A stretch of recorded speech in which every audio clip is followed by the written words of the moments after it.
In this presentation, we will discuss the AU2EU architecture for secure yet privacy-preserving authentication. This covers the core of the functionality offered by AU2EU.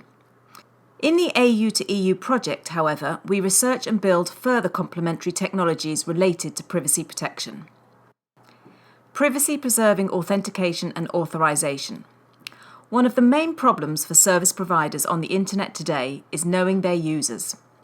Consider a service provider offering a service and a user who wants to access this service. Most service providers on the internet need to do some form of authentication of users or obtain attribute information about them in order to grant them access to their resources. Consider, for example, a movie streaming service, the provider of which needs to make sure that age restrictions imposed by regulations are met. For example, that users need to be at least 16 years to view a given action movie. Furthermore, the service provider would typically need to ensure that the user has paid for using the service.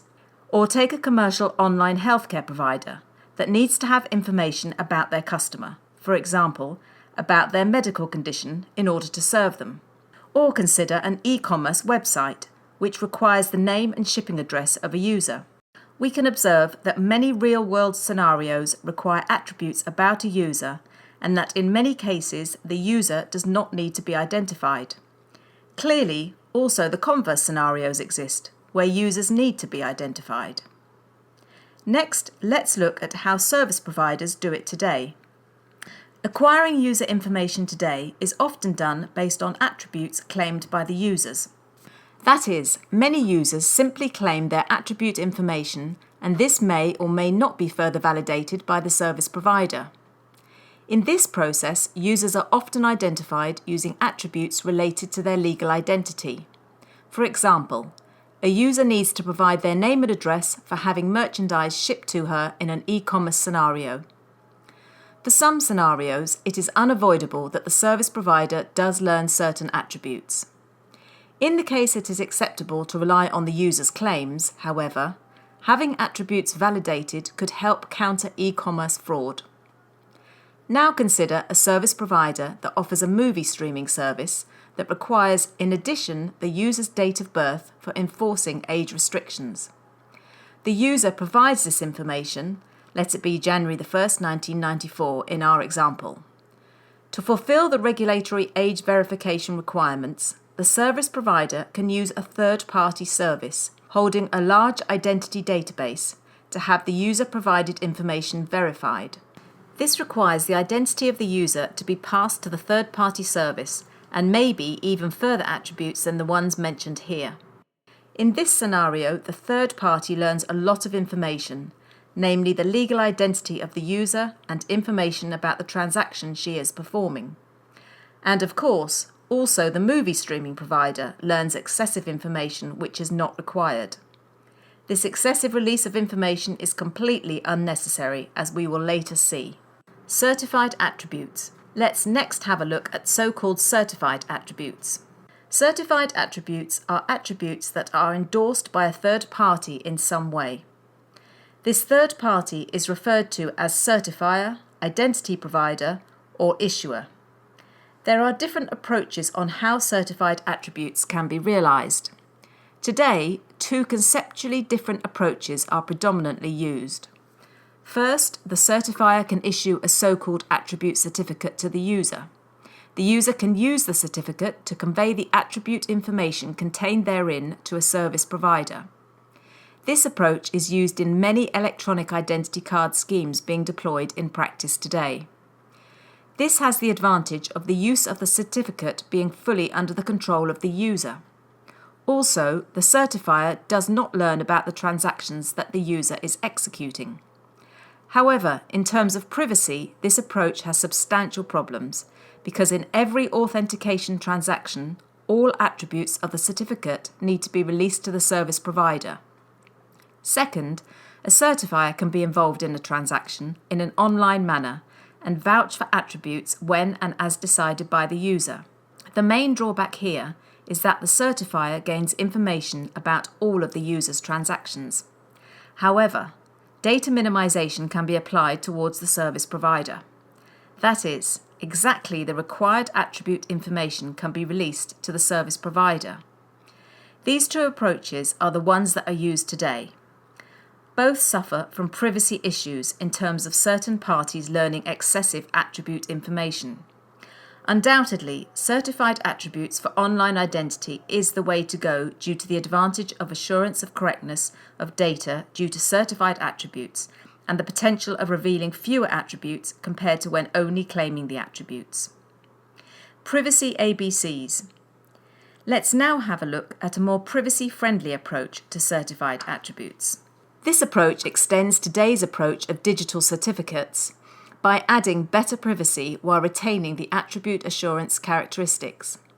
In AU2EU, we build on so-called privacy-preserving attribute-based credentials, or in short, privacy ABCs, privacy credentials, or just credentials. Conceptually, privacy ABCs are quite similar to traditional PKI certificates in that they are certifier issued, they certify attributes, and they can be used at the user's discretion. A privacy credential is also issued by a certifier like a regular certificate based on validated attributes the certifier holds or has received through appropriate means. Regarding architecture, the user has a so-called wallet installed, which stores her private key and credentials and performs cryptographic operations for the user. Note that this is the traditional way of deploying privacy ABC systems. A privacy credential can, like a traditional certificate, be used by a user at her discretion to assert attributes to service providers.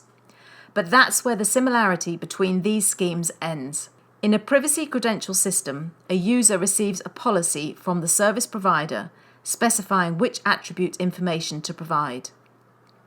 Instead of sending over the certificate to the service provider, the user creates a so-called zero-knowledge signature of the privacy certificate. The user can choose, for the transaction, which subset of the attributes she wants to release to the service provider. It is even possible to release partial information about an attribute. For example, to show that a date of birth attribute is less than or equal to a given date to assert a minimum age, as in our example. This allows for performing an age proof without revealing the date of birth, but just the required partial information about the date of birth. The service provider can verify the proof of knowledge of the signature using the public key of the issuer, among other items. As another property, a transaction performed with a credential is cryptographically unlinkable to other transactions done with the same certificate. That means, for example, that a service provider cannot say whether different age verification transactions done by a user come from the same user. These privacy credentials are the technology at the core of AU2EU architecture. Concretely, we use the IBM Identity Mixer credential system in AU2EU. Benefits of using privacy ABCs. The properties of privacy ABCs give users the advantage of privacy protection through data minimization, that is, always releasing the minimum amount of attribute data required for the current transaction. Particularly, multiple transactions are unlinkable with each other. Also, the certifier does not learn about the user's transactions.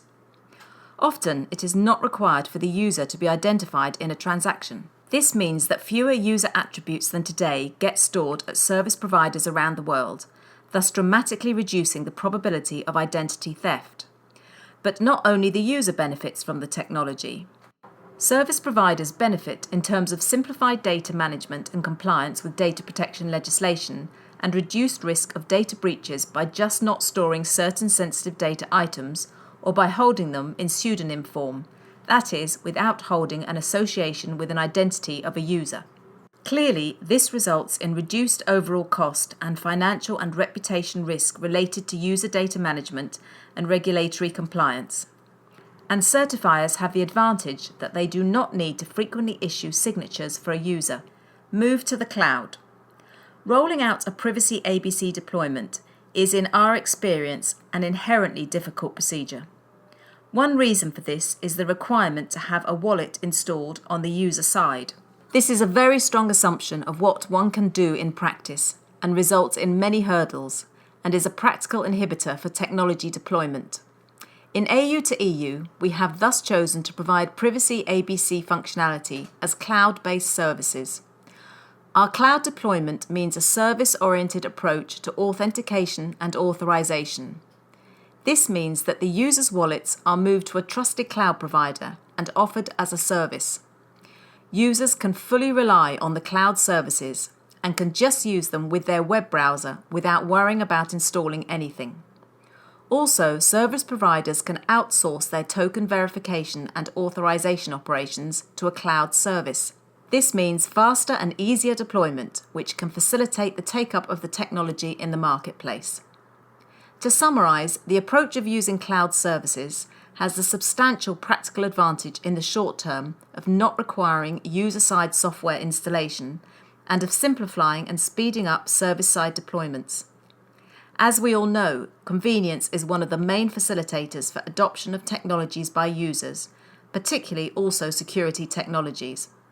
Or the lack of convenience is a main inhibitor of security technology adoption. The not as strong privacy properties of the cloud deployment model of course need to be seen in the context of the migration path we have in mind. Using the cloud deployment can help bring the technology to the marketplace in the short to mid-term. Once established in the marketplace, it is much easier to move towards user-side deployments of privacy ABCs or allow both approaches to coexist. For a service provider or issuer, it is largely transparent whether a user runs a user agent herself or has a cloud wallet run it. Thus, we can give users a choice between either more convenience or stronger privacy. Allowing for both cloud-based and local deployments enables for a powerful technology deployment and migration path. Consequently, we think that the cloud approach for the time being is the best vehicle for rolling out Privacy ABC technology to the users. User-side credential wallet implementations in the future will presumably be hosted on the mobile phones of the users, so people have access to them virtually everywhere. Such implementations will be able to leverage secure computing environments such as secure elements or secure partitions of the devices. Real-world challenges. As usual, real-world settings require more than just the basic technology. This is where AU2EU offers multiple advances for making privacy-preserving authentication technologies practical for real-world applications. Key advances we address in the AU2EU project are discussed next. Note that those discussions apply equally to cloud-based and traditional deployments of privacy credential systems. Challenge 1. Open systems. The problem in open systems, such as the Internet, is that there is no single party dictating things like the attribute names to use. This can result in different parties, say an issuer and a service provider, referring to the same concept with different terms. For example, an issuer uses the term first name, while a service provider uses the term given name to refer to the same real-world concept. AU2EU overcomes the resulting incompatibility by realizing a so-called alignment of the different vocabularies. We do so by using ontologies. An ontology specifies in a formal machine processable language how terms used by different parties relate to each other. Service providers define alignments with issuers' credentials of which they are willing to accept. Then users and service providers use such alignments in order to map policies and tokens to their respective vocabulary. Users pull alignments from a service provider and they interact with and map the received policy to the vocabulary they understand. Service providers map a received presentation token back to their own vocabulary to authorize a request once the token has been verified. This is a very simplified presentation without going into the details. Next, we cover the concept of assurance. Assurance determines the strength of the authentication transaction. Assurance is measured in terms of levels of assurance reaching from low to very high, depending on the scheme. The assurance of an attribute authentication transaction is based on multiple factors. One of those is the assurance of the user authentication within the wallet, which is particularly interesting in the case of the cloud-based deployment. Other factors are the strength of attribute validation by the issuer, as well as the strength of the cryptographic mechanism to preserve attribute integrity when conveying attribute statements to a service provider. We will next discuss aspects of the assurance related to the user authentication within the wallet service, because this is a key factor determining the overall level of assurance of a transaction. Consider the standard scenario where a user authenticates to the cloud-based wallet with a password. This approach can give sufficient assurance for the majority of users' day-to-day authentication requirements on the Internet. For example, performing age proofs or proofing permissions to access online services. And this solution is the most convenient one for the user because there is no need for software installation. And it can be used on all of the user's devices without interrupting the workflow. Now consider the case where the user needs to perform a transaction with higher assurance requirements. Usually, such use cases are much more rare in practice. Then she can authenticate to the wallet service using a smart card, for example, an electronic identity card or mobile secure element. This results in a transaction with overall higher assurance than above. However, it may be more tedious for the user as she needs to use the smart card for the transaction and her workflow gets interrupted more. This means that we allow the user to balance assurance requirements and thus convenience against the transaction requirements. This is a very nice property of our assurance-based approach. We cover a broad spectrum of use cases with varying assurance requirements. Our approach does not require the user to perform unnecessary tedious tasks like handling a smart card unless really needed. This again caters for convenience of the overall system and thus fosters acceptability by end users. Tomorrow's technology on today's infrastructure. Being ready for the world for an identity system means that it needs to integrate with various systems from today and yesterday. An issuer needs to obtain the attributes it issues credentials on from somewhere. What we want to discuss now is integration of our system with existing attribute infrastructures. One prominent attribute infrastructure with wide deployment today is LDAP.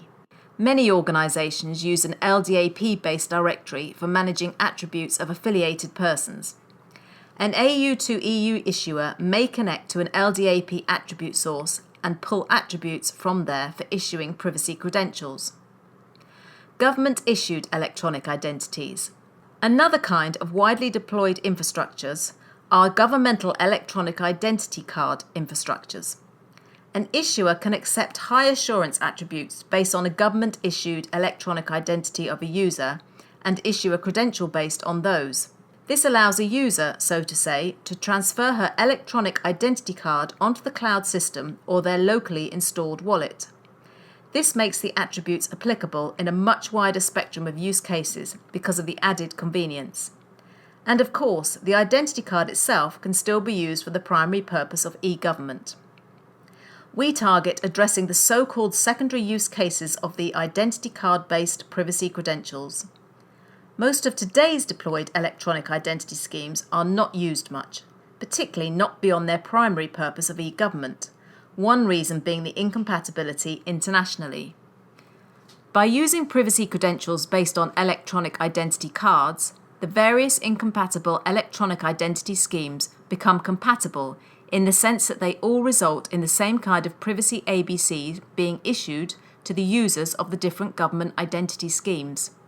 The AU2EU approach allows to leverage the existing multi-billion euro investments in electronic identity infrastructures to generate value for the citizens through secondary use cases, going beyond the e-government use cases electronic identities are often primarily intended for. With use cases such as online age verification, long-standing open problems can also get solved. Access control. We have so far mainly talked about authentication.